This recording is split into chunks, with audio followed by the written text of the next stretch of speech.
Hi friends, ഇന്നത്തെ ക്ലാസ്സിൽ 8ാം ക്ലാസ്സിലെ ബേസിക് സയൻസ് ടെക്സ്റ്റ് ബുക്കിലെ reflection of light in spherical mirrors എന്ന 18ാമത്തെ ചാപ്റ്ററാണ് നമ്മൾ ചർച്ച ചെയ്യാൻ പോകുന്നത്. അപ്പോൾ എല്ലാവർക്കും M4E ലേണിങ്ങിൻ്റെ ഒരു പുതിയ ക്ലാസ്സിലേക്ക് സ്വാഗതം. ഇവിടെ ഈ ചിത്രത്തിൽ 3 തരം കണ്ണാടികൾ കൊടുത്തിട്ടുണ്ട്. നമ്മൾ നമ്മുടെ നിത്യജീവിതത്തിൽ കണ്ടുവരുന്ന കണ്ണാടികളാണ് ഇവിടെ നൽകിയിരിക്കുന്നത്. ആദ്യത്തേത് നമ്മൾ നമ്മുടെ മുഖം നോക്കുന്ന കണ്ണാടി തന്നെയാണ്. ഇതിനെ പ്ലെയിൻ മിറർ എന്ന് വിളിക്കുന്നു. പ്ലെയിൻ മിററിൻ്റെ പ്രത്യേകത എന്താണ്? മുന്നിലിരിക്കുന്ന വസ്തു ഏത് വലുപ്പത്തിലാണോ ഉള്ളത് അതേ വലുപ്പത്തിലുള്ള പ്രതിബിംബം തന്നെയായിരിക്കും കണ്ണാടിയുടെ ഉള്ളിലും രൂപപ്പെടുന്നത്. ഇനി രണ്ടാമത്തെ ചിത്രം നോക്കൂ.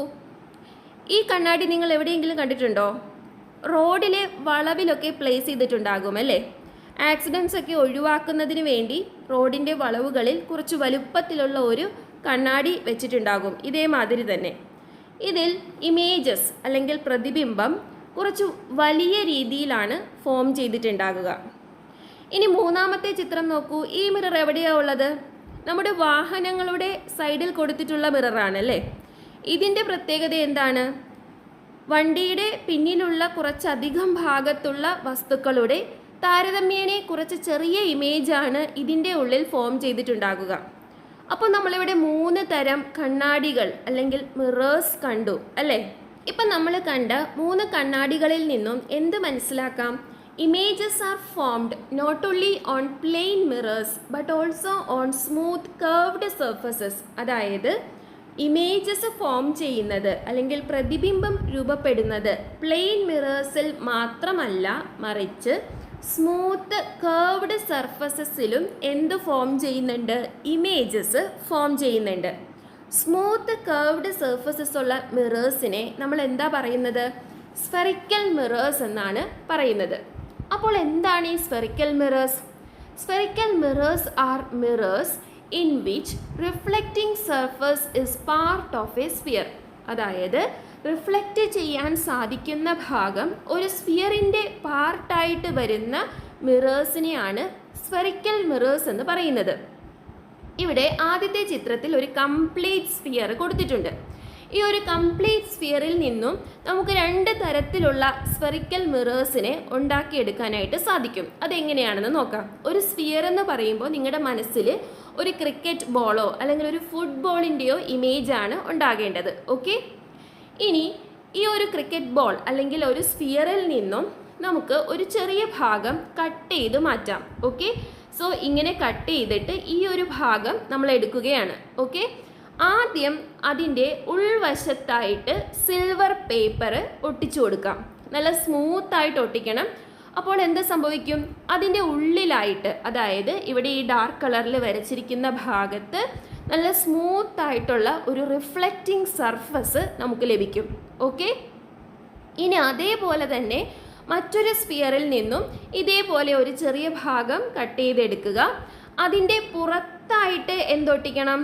സിൽവർ പേപ്പർ നല്ല നീറ്റായിട്ട് ഒട്ടിക്കണം. അപ്പോൾ അതിൻ്റെ പുറത്ത് നമുക്ക് എന്ത് കിട്ടും? ഒരു സ്മൂത്ത് റിഫ്ലക്റ്റിംഗ് സർഫസ് കിട്ടും. അപ്പോൾ 2 തരത്തിലുള്ള സ്ഫെറിക്കൽ മിറേഴ്സ് നമ്മൾ ഒരു സ്ഫിയറിൽ നിന്നും കട്ട് ചെയ്ത് ഉണ്ടാക്കിയെടുത്തില്ലേ? അപ്പോൾ സ്ഫെറിക്കൽ മിറേഴ്സ് എന്ന് പറഞ്ഞാൽ റിഫ്ലക്റ്റിംഗ് സർഫസ് സ്ഫിയറിൻ്റെ ഭാഗമായിട്ട് വരുന്ന മിറേഴ്സാണ് സ്ഫെറിക്കൽ മിറേഴ്സ്. ഓക്കെ, 2 തരത്തിലുള്ള സ്ഫെറിക്കൽ മിറേഴ്സ് ആണുള്ളത്.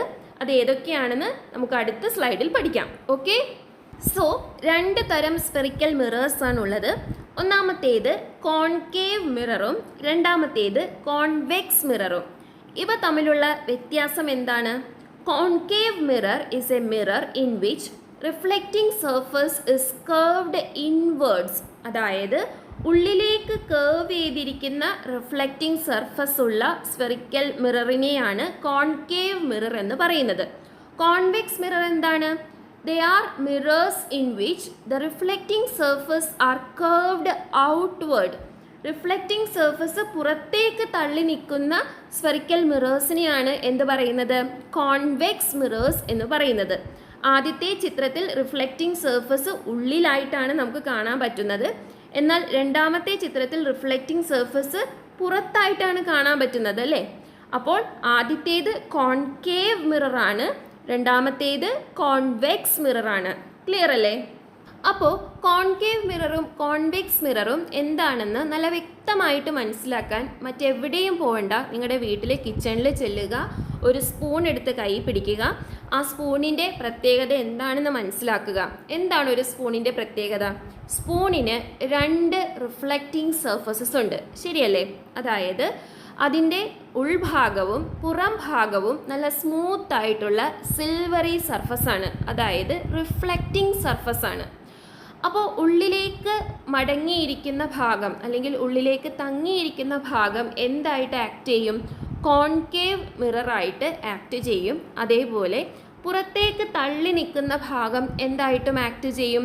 കോൺവെക്സ് മിററായിട്ടും ആക്ട് ചെയ്യും.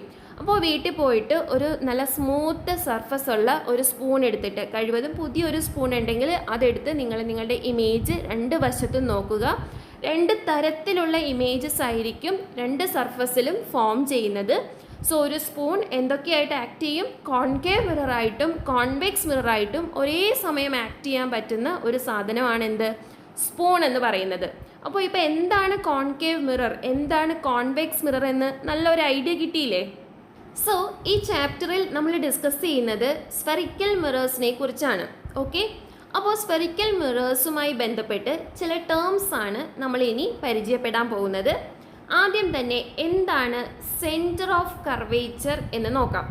Centre of A sphere of which mirror is A part. ഏത് സ്ഫിയറിൻ്റെ ഭാഗമായിട്ടാണോ ഈ മിറർ വരുന്നത്, ആ സ്ഫിയറിൻ്റെ സെൻറ്ററിനെയാണ് എന്ത് വിളിക്കുന്നത്? സെൻറ്റർ ഓഫ് കർവേച്ചർ എന്ന് പറയുന്നത്.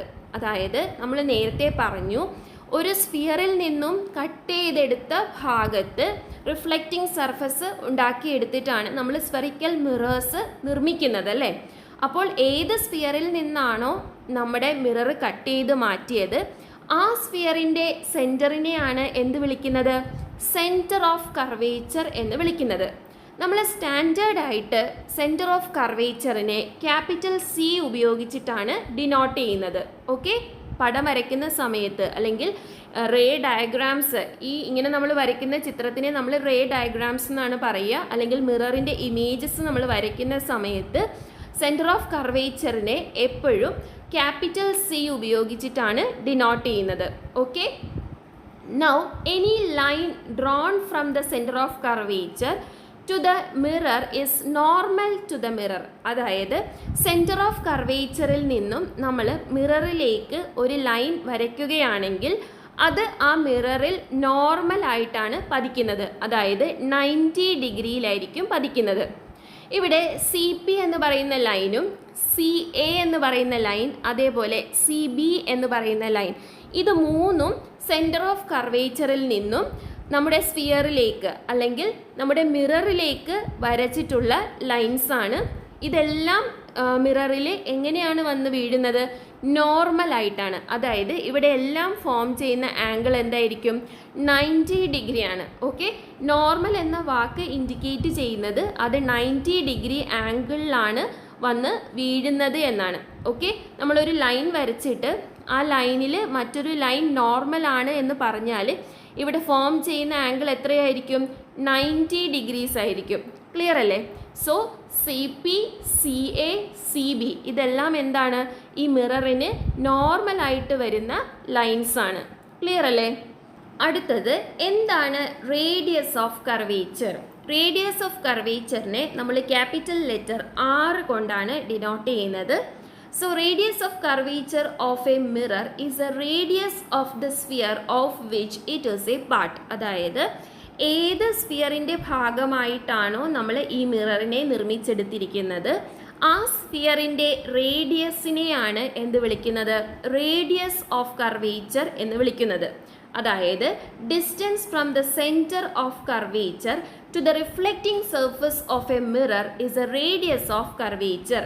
സെൻറ്റർ ഓഫ് കർവേച്ചറിൽ നിന്നും മിററിലേക്ക് വരയ്ക്കുന്ന എല്ലാ ലൈൻസും എന്തായിരിക്കും?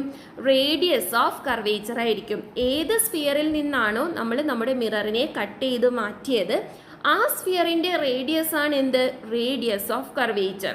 സോ ഈ ഒരു ഫിഗറിൽ ഏതൊക്കെയാണ് radius of curvature? CA, CP, CB ഇതെല്ലാം റേഡിയസ് ഓഫ് കർവേച്ചർ ആണ്. ഇത് മാത്രമല്ല നമ്മൾ എങ്ങോട്ട് വരച്ചാലും സെൻറ്ററിൽ നിന്നും ഈ മിററിലേക്ക് ഏത് ഭാഗത്തേക്ക് വരച്ചാലും ആ ഡിസ്റ്റൻസ് എന്താണ്? റേഡിയസ് ആയിരിക്കും. അതിനെ റേഡിയസ് ഓഫ് കർവേച്ചർ എന്നാണ് വിളിക്കുന്നത്. ക്യാപിറ്റൽ R കൊണ്ടാണ് ഇൻഡിക്കേറ്റ് ചെയ്യുന്നത്. സോ നമ്മളിപ്പോൾ 2 ടേംസ് പഠിച്ചു. ഒന്ന് സെൻറ്റർ ഓഫ് കർവേച്ചർ, രണ്ടാമത്തേത് റേഡിയസ് ഓഫ് കർവേച്ചർ. ഓക്കെ, ഇനി എന്താണ് aperture? Aperture of a mirror is a reflecting surface of the mirror. മിററിൻ്റെ റിഫ്ലക്റ്റിംഗ് സർഫസിനെയാണ് അപ്പർച്ചർ എന്ന് പറയുന്നത്. കോൺകേവ് മിറർ ആണെങ്കിൽ ഉള്ളിലുള്ള ഈ ഭാഗമാണ് അപ്പർച്ചർ. കോൺവെക്സ് മിറർ ആണെങ്കിൽ പുറമേ ഉള്ള ഈ ഭാഗമാണ് അപ്പർച്ചർ. ഓക്കെ, ഇനി അടുത്തത് എന്താണ് pole? Pole of a mirror is a mid point of the reflecting surface of the mirror. ദാ ഇത്രയുമാണ് റിഫ്ലക്റ്റിംഗ് സർഫസ് അല്ലേ? റിഫ്ലക്റ്റിംഗ് സർഫസിൽ വരുന്നത് ഇത്രയും ഭാഗമാണ്. അതിൻ്റെ മിഡ് പോയിന്റിനെയാണ് നമ്മൾ എന്ത് പറയുന്നത്? പോൾ എന്ന് പറയുന്നത്. പോളിനെ നമ്മൾ റെപ്രസെൻറ്റ് ചെയ്യുന്നത് ക്യാപിറ്റൽ P ഉപയോഗിച്ചാണ്. ഓക്കെ, പോളിനെ നമ്മൾ റെപ്രസെൻറ്റ് ചെയ്യുന്നത് ക്യാപിറ്റൽ P ഉപയോഗിച്ചാണ്. റിഫ്ലക്റ്റിംഗ് സർഫസ് എന്താണോ അതിൻ്റെ മിഡ് പോയിന്റ് ആണ് എന്ത്? പോൾ എന്ന് പറയുന്നത്. നൗ അടുത്ത ടേമാണ് പ്രിൻസിപ്പൽ ആക്സിസ്. എന്താണ് principal axis? Principal axis of a mirror is a straight line connecting the pole of the mirror and the centre of curvature of the mirror. പോളിനെയും centre of കർവേച്ചറിനെയും യോജിപ്പിച്ചുകൊണ്ട് വരയ്ക്കുന്ന ലൈനാണ് എന്ത്? പ്രിൻസിപ്പൽ ആക്സിസ് എന്ന് പറയുന്നത്. Clear അല്ലേ? സോ അപ്പർച്ചർ എന്ന് പറഞ്ഞാൽ മിററിൻ്റെ റിഫ്ലക്റ്റിംഗ് സർഫസ് ആണ്. റിഫ്ലക്റ്റിംഗ് സർഫസിൻ്റെ മിഡ് പോയിന്റ് ആണ് പോൾ എന്ന് പറയുന്നത്. പ്രിൻസിപ്പൽ ആക്സിസ് എന്താണ്? സെൻറ്റർ ഓഫ് കർവേച്ചറും പോളും തമ്മിൽ ജോയിൻ ചെയ്ത് വരയ്ക്കുന്ന ലൈനാണ് പ്രിൻസിപ്പൽ ആക്സിസ്. ക്ലിയർ ആയല്ലോ? ഇനി എന്താണ് റിഫ്ലക്ഷൻ? അതേപോലെ എന്താണ് റിഫ്ലക്റ്റിംഗ് സർഫസ്? സോ റിഫ്ലക്ഷൻ എന്താണെന്ന് മനസ്സിലാക്കാനുള്ള ഏറ്റവും ബെസ്റ്റ് എക്സാമ്പിളാണ് ഒരു റബ്ബർ ബോള് നമ്മൾ തറയിലേക്ക് നല്ല ശക്തിയിൽ എറിയുക. എന്ത് സംഭവിക്കും? അത് തിരിച്ചു വരും അല്ലേ? സോ അങ്ങനെ തിരിച്ചു വരുന്നതിനെയാണ് റിഫ്ലക്ഷൻ എന്ന് പറയുന്നത്. ഇവിടെ ഒരു ലൈറ്റ് റേ ഒരു മിററിൽ വന്ന് വീഴുന്ന സമയത്ത് അത് ആ സർഫസിൽ തട്ടി തിരിച്ചു പോകുന്നു. ഇതിനെ നമുക്ക് റിഫ്ലക്ഷൻ എന്ന് വിളിക്കാം. അപ്പോൾ ഈ സർഫസിനെ നമ്മൾ എന്താണ് പറയുന്നത്? റിഫ്ലക്റ്റിംഗ് സർഫസ് എന്നാണ് പറയുന്നത്. അതായത് ഏതൊരു സർഫസിനാണോ അതിലേക്ക് വന്ന് വീഴുന്ന ലൈറ്റിനെ റിഫ്ലക്റ്റ് ചെയ്യിക്കാൻ കഴിയുന്നത് ആ സർഫസിനെ റിഫ്ലക്റ്റിംഗ് സർഫസ് എന്ന് നമ്മൾ പറയുന്നു. റിഫ്ലക്റ്റിംഗ് സർഫസ് ഒരു പ്ലെയിൻ മിറർ ആകാം, ഒരു കോൺകേവ് മിറർ ആകാം, അല്ലെങ്കിൽ ഒരു കോൺവെക്സ് മിററും ആകാം. ഓക്കെ, ഇനി നമ്മൾ പഠിക്കാൻ പോകുന്നത് ലോസ് ഓഫ് റിഫ്ലക്ഷൻ ആണ്. റിഫ്ലക്ഷന് ചില നിയമങ്ങളുണ്ട്. അത് ഏതൊക്കെയാണ്? The angle of incidence is equal to the angle of reflection when the beam of light strikes the reflecting surface. അതായത് ഒരു ബീം ഓഫ് ലൈറ്റ് റിഫ്ലക്റ്റിംഗ് സർഫസിൽ വന്ന് വീണ് കഴിഞ്ഞാൽ അത് തിരിച്ച് പോകും. അങ്ങനെ തിരിച്ചു പോകുന്നതിനെയാണ് റിഫ്ലക്ഷൻ എന്ന് പറയുന്നത് അല്ലേ? സോ ഇങ്ങനെ തിരിച്ചു പോകുന്ന സമയത്ത് എന്താണ് പ്രത്യേകത? ആംഗിൾ ഓഫ് ഇൻസിഡൻസും ആംഗിൾ ഓഫ് റിഫ്ലക്ഷനും ഈക്വൽ ആയിരിക്കും. സോ ഇവിടെ എന്താണ് ആംഗിൾ ഓഫ് ഇൻസിഡൻസ് എന്ന് പറയുന്നത്? ഈ വന്ന് വീഴുന്ന റേയിനെയാണ് നമ്മൾ ഇൻസിഡൻറ്റ് റേ എന്ന് പറയുന്നത്. ഇൻസിഡൻറ്റ് റേ നോർമലുമായിട്ട് ഉണ്ടാക്കുന്ന ആംഗിളിനെയാണ് ആംഗിൾ ഓഫ് ഇൻസിഡൻസ് എന്ന് പറയുന്നത്. നോർമൽ എന്താണെന്ന് നമ്മൾ നേരത്തെ പറഞ്ഞു. നമ്മുടെ റിഫ്ലക്റ്റിംഗ് സർഫസിന് 90 ഡിഗ്രി ആയിട്ടുള്ള ഒരു ലൈനാണ് നോർമൽ. സോ നോർമലും നമ്മുടെ ഇൻസിഡൻറ്റ് റേ അതായത് വന്ന് വീഴുന്ന ആ ഒരു റേയും തമ്മിലുള്ള ആംഗിളാണ് ആംഗിൾ ഓഫ് ഇൻസിഡൻസ് എന്ന് പറയുന്നത്. ഇനി ഈ ഇൻസിഡൻറ്റ് റേ പ്ലെയിൻ മിററിൽ അല്ലെങ്കിൽ ഒരു മിററിൽ വന്ന് വീണു, അതിനുശേഷം അത് റിഫ്ലക്റ്റ് ചെയ്തു പോയി അല്ലേ? ഇങ്ങനെ റിഫ്ലക്റ്റ് ചെയ്ത് പോകുന്ന റേയിനെ നമ്മൾ റിഫ്ലക്റ്റഡ് റേ എന്നാണ് പറയുന്നത്. ഈ റിഫ്ലക്റ്റഡ് റേ നോർമലുമായിട്ടുണ്ടാക്കുന്ന ആംഗിളാണ് എന്ത്? Reflected angle. Okay, so angle of ഇൻസിഡൻസും ആംഗിൾ ഓഫ് റിഫ്ലക്ഷനും എപ്പോഴും എങ്ങനെയായിരിക്കും? സെയിം ആയിരിക്കും. Angle I is equal to angle R. Okay, എപ്പോഴും ആംഗിൾ ഓഫ് ഇൻസിഡൻസും ആംഗിൾ ഓഫ് റിഫ്ലക്ഷനും ഈക്വൽ ആയിരിക്കും. ആംഗിൾ ഓഫ് ഇൻസിഡൻസ് ഒരു 30 ഡിഗ്രി ആണെങ്കിൽ ആംഗിൾ ഓഫ് റിഫ്ലക്ഷനും ഒരു 30 ഡിഗ്രി തന്നെ ആയിരിക്കും. ഇതാണ് ഫസ്റ്റ് ലോ ഓഫ് റിഫ്ലക്ഷൻ എന്ന് പറയുന്നത്. ഇനി സെക്കൻഡ് ലോ എന്താണ്? The reflected ray, the incident ray and the normal lie on the same plane. ഈ ഇൻസിഡൻറ്റ് റേയും അതേപോലെ നോർമലും റിഫ്ലക്റ്റഡ് റേയും എല്ലാം സെയിം പ്ലെയിനിലായിരിക്കും ലൈ ചെയ്യുന്നത്. ഓക്കെ, ഇതാണ് രണ്ടാമത്തെ നിയമം. സോ ആദ്യത്തെ നിയമം വളരെ ഇമ്പോർട്ടൻ്റ് ആണ്. എന്താണ്? ആംഗിൾ ഓഫ് ഇൻസിഡൻസും ആംഗിൾ ഓഫ് റിഫ്ലക്ഷനും സെയിം ആണ് എന്ന് പറയുന്നതാണ് എന്ത്? First law of reflection. Okay, so incident ray ആണ് ഈ കാണുന്നത്. പ്ലെയിൻ മിററിലേക്ക് വന്ന് വീഴുന്ന റേ ആണ് ഇൻസിഡൻറ്റ് റേ, തിരിച്ചു പോകുന്ന റേ ആണ് റിഫ്ലക്റ്റഡ് റേ. ഇൻസിഡൻറ്റ് റേയും നോർമലും തമ്മിലുണ്ടാക്കുന്ന ആംഗിളാണ് ആംഗിൾ ഓഫ് ഇൻസിഡൻസ്. റിഫ്ലക്റ്റഡ് റേയും നോർമലും തമ്മിൽ ഉണ്ടാക്കുന്ന ആംഗിളാണ് ആംഗിൾ ഓഫ് റിഫ്ലക്ഷൻ. ഇത് രണ്ടും എപ്പോഴും എങ്ങനെയായിരിക്കും? സെയിം ആയിരിക്കും, ഈക്വൽ ആയിരിക്കും. ഓക്കെ, ഇനി നോർമൽ എന്ന് പറഞ്ഞാൽ എന്താണ്? നമ്മുടെ റിഫ്ലക്റ്റിംഗ് സർഫസിന് 90 ഡിഗ്രി ആയിട്ടുള്ള ലൈനാണ് നോർമൽ എന്ന് പറയുന്നത്. ക്ലിയർ ആയല്ലോ? ഇനി അടുത്തത് ഒരു എക്സ്പെരിമെൻ്റ് ആണ്. നല്ല സൂര്യപ്രകാശം കിട്ടുന്ന ഒരു സ്ഥലത്ത് ഒരു കോൺകേവ് മിറർ കൊണ്ടുപോയി പ്ലേസ് ചെയ്യാം. കോൺകേവ് മിററിൻ്റെ പ്രത്യേകത എന്താണ്? ഉൾഭാഗമാണ് റിഫ്ലക്റ്റിംഗ് സർഫസ്. ഓക്കെ, ഇനി കോൺകേവ് മിററിൻ്റെ മുന്നിലായിട്ട് ഒരു പേപ്പർ പ്ലേസ് ചെയ്യണം. പേപ്പർ എവിടെയാണ് പ്ലേസ് ചെയ്യേണ്ടത്? പേപ്പർ നമ്മളിങ്ങനെ കോൺകേവ് മിററിൻ്റെ മുന്നിൽ പല സ്ഥലത്ത് വെച്ച് നോക്കണം. ഓക്കെ, അങ്ങനെ വെച്ച് ഒരു പർട്ടിക്കുലർ ഡിസ്റ്റൻസ് എത്തുമ്പോഴേക്കും ഈ പേപ്പറിൻ്റെ നടുഭാഗത്തായിട്ട് നല്ല തീവ്രമായ പ്രകാശം നമുക്ക് കാണാൻ സാധിക്കും. പെട്ടെന്ന് തന്നെ ഈ പേപ്പർ നടുക്കുന്ന് കത്തിത്തുടങ്ങും. ഓക്കെ, സോ ഇതിൽ നിന്നും എന്ത് മനസ്സിലാക്കാം? കോൺകേവ് മിറർ സൂര്യപ്രകാശത്തിനെ ഒരു പർട്ടിക്കുലർ പോയിന്റിലേക്ക് കൺവേർജ് ചെയ്തു അല്ലേ? കോൺകേവ് മിററിലേക്ക് വന്ന് വീണ സൂര്യപ്രകാശത്തിനെ അല്ലെങ്കിൽ സൂര്യൻ്റെ രശ്മികളെ ഈ ഒരു പർട്ടിക്കുലർ പോയിന്റിലേക്ക് കൺവേർജ് ചെയ്യിപ്പിക്കാൻ ആർക്ക് കഴിഞ്ഞു? കോൺകേവ് മിററിന് കഴിഞ്ഞു.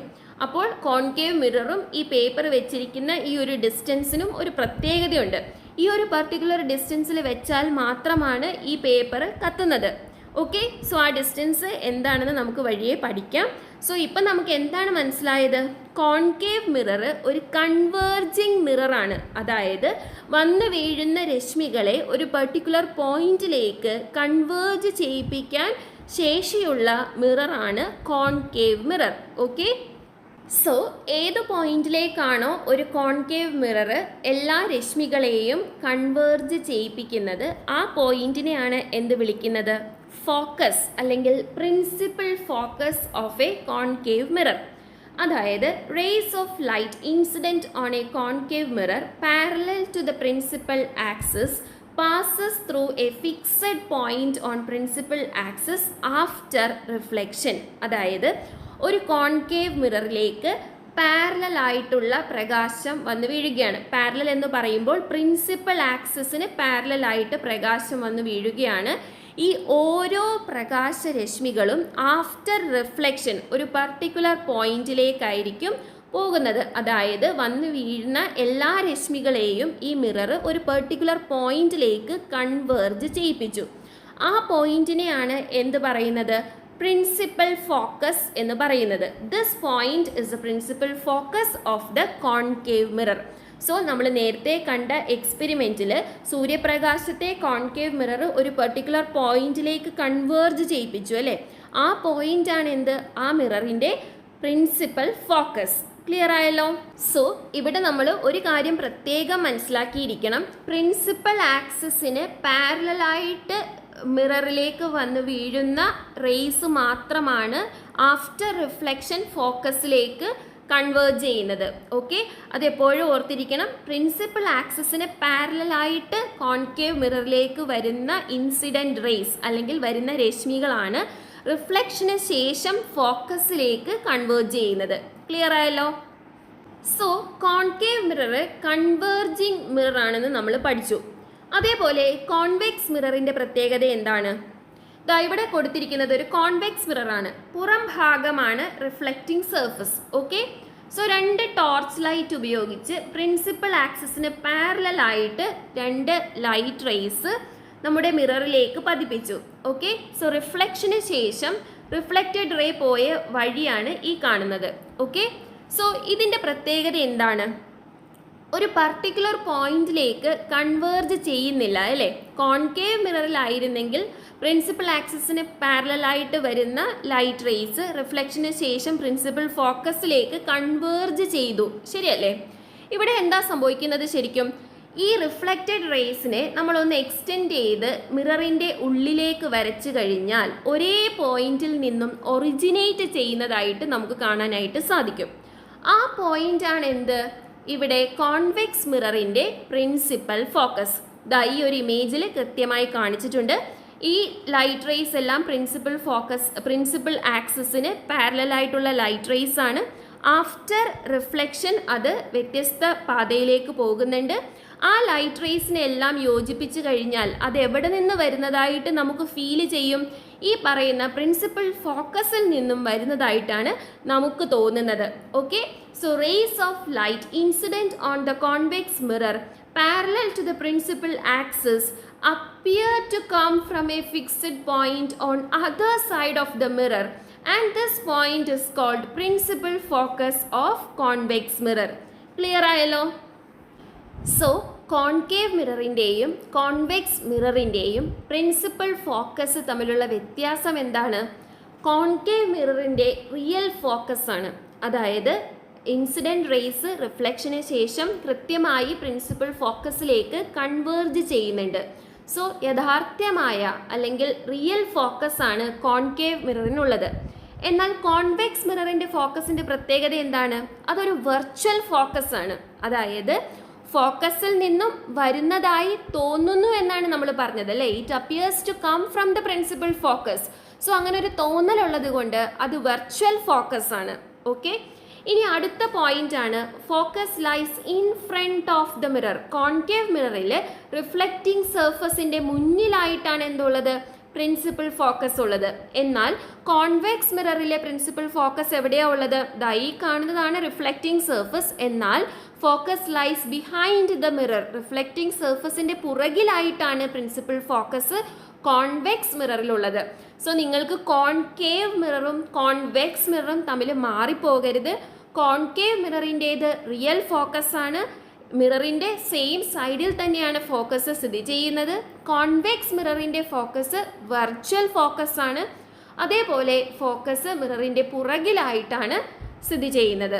ഓക്കെ, സോ പ്രിൻസിപ്പൽ ഫോക്കസ് എന്താണെന്ന് മനസ്സിലാക്കി. ഇനി എന്താണ് ഫോക്കൽ ലെങ്ത് എന്ന് പറയുന്നത്? The distance from the pole of a mirror to its principal focus is a focal length. അതായത് കോൺകേവ് മിറർ ആണെങ്കിലും കോൺവെക്സ് മിറർ ആണെങ്കിലും പോളിൽ നിന്നും പ്രിൻസിപ്പൽ ഫോക്കസിലേക്കുള്ള ആ ഡിസ്റ്റൻസ് ആണ് എന്ത്? ഫോക്കൽ ലെങ്ത് എന്ന് പറയുന്നത്. It is indicated using letter small F. ഫോക്കസിനെ നമ്മൾ പ്രിൻസിപ്പൽ ഫോക്കസിനെ നമ്മൾ ക്യാപിറ്റൽ എഫ് കൊണ്ടാണ് ഡിനോട്ട് ചെയ്യുന്നത്. എന്നാൽ ഫോക്കൽ ലെങ്ത്തിനെ നമ്മൾ സ്മോൾ ലെറ്റർ എഫ് കൊണ്ടാണ് ഡിനോട്ട് ചെയ്യുന്നത്. ഓക്കെ, സോ ഈ രണ്ട് ചിത്രത്തിലും പി എഫ് എന്ന് പറയുന്നതാണ് എന്ത്? Focal length. ഓക്കെ, ഇനി ഫോക്കൽ ലെങ്ത് എന്ന് പറയുന്നത് സ്മോൾ ലെറ്റർ എഫ് കൊണ്ടാണ് ഡിനോട്ട് ചെയ്യുന്നത്. Okay, now the focal length of a spherical mirror is half of the radius of curvature of the mirror. അതായത് റേഡിയസ് ഓഫ് കർവേച്ചർ എന്താണ്? പോളും അതേപോലെ തന്നെ centre of കർവേച്ചറും തമ്മിലുള്ള ഡിസ്റ്റൻസ് ആണ് റേഡിയസ് ഓഫ് കർവേച്ചർ എന്ന് പറയുന്നത്. ഫോക്കൽ ലെങ്ത്തിൻ്റെ പ്രത്യേകത എന്താണ്? ഈ റേഡിയസ് ഓഫ് കർവേച്ചറിൻ്റെ പകുതിയാണ് ഫോക്കൽ ലെങ്ത് എന്ന് പറയുന്നത്. സോ ഇവിടെ നമുക്കൊരു ഇക്വേഷൻ കിട്ടിയില്ലേ? Small F is equal to capital R by 2. Small F എന്ന് പറയുന്നത് ഫോക്കൽ ലെങ്ത് ആണ്, ക്യാപിറ്റൽ ആർ ആണ് radius of curvature. Radius of കർവേച്ചറിൻ്റെ പകുതിയാണ് എന്ത്? ഫോക്കൽ ലെങ്ത് എന്ന് പറയുന്നത്. ക്ലിയർ ആയല്ലോ? So F is equal to R by 2 എന്ന് പറയുന്ന ഇക്വേഷൻ വളരെ വളരെ ഇമ്പോർട്ടൻ്റ് ആയിട്ടുള്ള ഇക്വേഷനാണ്. അത് യൂസ് ചെയ്തിട്ടുള്ള ഒരു പ്രോബ്ലം ആണ് ഇവിടെ കൊടുത്തിട്ടുള്ളത്. ക്വസ്റ്റ്യൻ എന്താ? The radius of curvature of A spherical mirror is 20 centimetres. Radius of curvature എന്ന് പറഞ്ഞാൽ ക്യാപിറ്റൽ ആർ ആണ്, അത് 20 സെൻറ്റിമീറ്റർ ആണെന്ന് തന്നിട്ടുണ്ട്. അങ്ങനെയെങ്കിൽ എന്താണ് ഫോക്കൽ ലെങ്ത്? എഫ്. ഫോക്കൽ ലെങ്ത്തിൻ്റെ ഇക്വേഷൻ എന്താ? F is equal to R by 2 അല്ലേ. റേഡിയസ് ഓഫ് കർവേച്ചറിൻ്റെ നേർ പകുതിയാണ് ഫോക്കൽ ലെങ്ത് എന്ന് പറയുന്നത്. സോ ഇവിടെ റേഡിയസ് ഓഫ് കർവേച്ചർ എത്രയാണ്? 20 സെൻറ്റിമീറ്റേഴ്സ് ആണ്. സോ 20 ബൈ 2 ആണ് ഫോക്കൽ ലെങ്ത്. എത്രയാണ് 20യുടെ പകുതി? 10 സെൻറ്റിമീറ്റർ ആണ് അല്ലേ. സോ 10 സെൻറ്റിമീറ്റേഴ്സ് ആണ് ഇവിടെ ഫോക്കൽ ലെങ്ത് എന്ന് പറയുന്നത്. ക്ലിയർ അല്ലേ? ഇനി അടുത്തത് വീണ്ടും ഒരു ക്വസ്റ്റ്യൻ ആണ്. ഇവിടെ ഫോക്കൽ ലെങ്ത് എഫ് എന്ന് പറയുന്നത് 0.6 മീറ്റേഴ്സ് ആയിട്ട് തന്നിട്ടുണ്ട്. ഓക്കെ, അങ്ങനെയെങ്കിൽ നമുക്ക് കണ്ടുപിടിക്കേണ്ടത് എന്താണ്? റേഡിയസ് ഓഫ് കർവേച്ചർ ആണ് നമുക്ക് കണ്ടുപിടിക്കേണ്ടത്. ഓക്കെ, സോ ഇവിടെ എന്താണ് റേഡിയസ് ഓഫ് കർവേച്ചറും ഫോക്കൽ ലെങ്ത്തും തമ്മിലുള്ള equation? F is equal to r/2 ആണല്ലേ. F is equal to r/2. ഇതിൽ നിന്നും നമുക്ക് r എന്താണെന്ന് മനസ്സിലാക്കാമല്ലോ. എന്താണ് റേഡിയസ് ഓഫ് കർവേച്ചർ? r എന്ന് പറയുന്നത് 2f ആയിരിക്കുമല്ലോ. അതായത് ഫോക്കൽ ലെങ്ത് എന്ന് പറയുന്നത് റേഡിയസ് ഓഫ് കർവേച്ചറിൻ്റെ പകുതിയാണെങ്കിൽ നമുക്ക് എന്ത് പറയാം? റേഡിയസ് ഓഫ് കർവേച്ചർ എന്ന് പറയുന്നത് ഫോക്കൽ ലെങ്ത്തിൻ്റെ ഇരട്ടിയാണെന്ന് പറയാം. ശരിയല്ലേ? അങ്ങനെയെങ്കിൽ എന്തായിരിക്കും റേഡിയസ് ഓഫ് കർവേച്ചർ? 0.6 × 2. ശരിയല്ലേ? എന്താ ഇതിൻ്റെ ആൻസർ വരുന്നത്? 6 × 2 എന്ന് പറയുന്നത് 12 ആണ്. ഇതിൽ ഒരു ഡെസിമൽ പോയിന്റ് ആണുള്ളത്. സോ 1.2 മീറ്റേഴ്സ് ആണ് എന്ത് ഇവിടെ റേഡിയസ് ഓഫ് കർവേച്ചർ ആയിട്ട് വരുന്നത്. ക്ലിയർ ആയല്ലോ? സോ ഇന്നത്തെ ഈ ക്ലാസ്സിൽ നമ്മൾ എന്തൊക്കെയാണ് ഇതുവരെ പഠിച്ചത്? ആദ്യം തന്നെ 3 തരം മിറേഴ്സ് കണ്ടു അല്ലേ? പ്ലെയിൻ മിറർ, അതേപോലെ 2 സ്ഫെറിക്കൽ മിറേഴ്സും. ഏതൊക്കെയാണ് 2 സ്ഫെറിക്കൽ മിറേഴ്സ്? കോൺകേവ് മിററും കോൺവെക്സ് മിററും. ഇനി സ്ഫെറിക്കൽ മിറേഴ്സിൻ്റെ ഓരോ ഭാഗങ്ങളും നമ്മൾ പഠിച്ചു അല്ലേ? സെൻറ്റർ ഓഫ് കർവേച്ചർ എന്താണ്? റേഡിയസ് ഓഫ് കർവേച്ചർ എന്താണ്? അതേപോലെ പ്രിൻസിപ്പൽ ഫോക്കസ് എന്താണ്? പോൾ എന്താണ്? അപ്പേർച്ചർ എന്താണ്? അങ്ങനെ ഫോക്കൽ ലെങ്ത് എന്താണ്? ഇങ്ങനത്തെ കാര്യങ്ങളെല്ലാം നമ്മൾ മനസ്സിലാക്കി. അതേപോലെ ലോസ് ഓഫ് റിഫ്ലക്ഷനും നമ്മൾ പഠിച്ചു. ഇനി നമുക്ക് ഈ ചാപ്റ്ററിൽ പഠിക്കാനുള്ളത് ഈ സ്ഫെറിക്കൽ മിറേഴ്സ് ഫോം ചെയ്യുന്ന ഇമേജസിൻ്റെ പ്രത്യേകതകളാണ്. സോ അത് നമുക്ക് നെക്സ്റ്റ് ക്ലാസ്സിൽ പഠിക്കാം. കുറച്ച് ഡീറ്റെയിൽഡ് ആയിട്ട് തന്നെ അത് പഠിക്കാനുണ്ട്. സോ ഈ ക്ലാസ്സിൽ നമുക്ക് ഇത്രയും കാര്യങ്ങളൊക്കെ നന്നായി മനസ്സിലാക്കി വയ്ക്കാം. ഇത് നല്ല തറവായി പഠിച്ചെങ്കിൽ മാത്രമാണ് ഇമേജ് ഫോമേഷൻ നമുക്ക് വ്യക്തമായി മനസ്സിലാക്കുകയുള്ളൂ. അതുകൊണ്ടാണ് 2 ക്ലാസ്സിലായിട്ട് ഈ ചാപ്റ്റർ എടുക്കുന്നത്. സോ ഇത്രയും നിങ്ങൾ നല്ല വ്യക്തമായി പഠിച്ചു വയ്ക്കുക. സോ ഇന്നത്തെ ക്ലാസ് നിങ്ങൾക്ക് എല്ലാവർക്കും മനസ്സിലായി എന്ന് വിചാരിക്കുന്നു. നിങ്ങളുടെ അഭിപ്രായങ്ങളും നിർദ്ദേശങ്ങളും കമൻറ്റായി അറിയിക്കാൻ മറക്കരുത്. അതുപോലെ ഇതുവരെ നമ്മുടെ ചാനൽ സബ്സ്ക്രൈബ് ചെയ്തിട്ടില്ലാത്ത കൂട്ടുകാർ എന്തായാലും ചാനൽ ഒന്ന് സബ്സ്ക്രൈബ് ചെയ്ത് സപ്പോർട്ട് ചെയ്യണം. അതോടൊപ്പം തന്നെ വീഡിയോയുടെ ലിങ്ക് നിങ്ങളുടെ ഫ്രണ്ട്സിന് ഷെയർ ചെയ്ത് കൊടുക്കാനും മറക്കരുത്. സോ മറ്റൊരു ക്ലാസ്സിൽ കാണുന്നത് വരെ താങ്ക് യു ഫ്രണ്ട്സ്.